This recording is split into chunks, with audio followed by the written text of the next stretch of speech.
HIV এবং cancer প্রতিরোধে বড় সাফল্য অর্জন করেছেন মার্কিন গবেষকরা।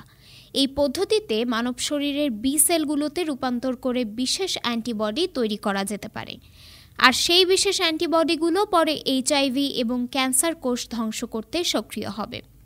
এই যুগান্তকারী গবেষণার ফলাফল নেচার বায়োমেডিক্যাল ইঞ্জিনিয়ারিং নামে একটি জার্নালে প্রকাশিত হয়েছে, যেখানে বলা হয়েছে কিভাবে এই এডিটিং সম্ভব হয়। এমনকি এও জানা গিয়েছে যে এই নতুন পদ্ধতিটি অ্যালজাইমার্স এবং আর্থ্রাইটিসের মতো দীর্ঘমেয়াদী রোগের নিরাময় করতে সক্ষম। সাদার্ন ক্যালিফোর্নিয়া ইউনিভার্সিটির কেক স্কুল অফ মেডিসিন ছাড়াও এই গবেষণার নেপথ্যে ছিলেন ইউএসসি স্টিভেন্স সেন্টারের গবেষকরা। ব্যাখ্যায় বলা হয়, জিন এডিটিং পদ্ধতিতে মানব শরীরের বি সেলগুলোকে ক্ষুদ্রাতি ক্ষুদ্র যন্ত্রে রূপান্তর করা হয়, যাতে তা বিশেষ ধরনের অ্যান্টিবডি তৈরি করে ক্যান্সার ও এইচআইভি কোষগুলোকে মারতে পারে।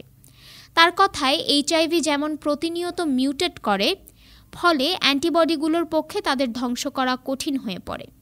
তখন আমরা ঠিক করলাম, যদি বি সেলগুলোকে কোনোভাবে শক্তিশালী অ্যান্টিবডিতে রূপান্তরিত করতে পারি, তাহলে আর এইচআইভি কোষগুলো মিউটেট করতে পারবে না। জানা গেছে এই প্রযুক্তির ধারণা গবেষকদের এসেছিল কার্টি সেল থেরাপি থেকে, যার সাহায্যে রক্তের ক্যান্সারের নিরাময় হয়। কার্টি সেল আদপে হল মডিফাইড টি সেল, আদপে বি সেল এরই সিস্টার সেল। এই ধরনের লক্ষ লক্ষ কোষকে তারপর আক্রান্তের শরীরে প্রবেশ করানো হয়, যাতে তা সংশ্লিষ্ট রোগের সাথে লড়তে সক্ষম হয়।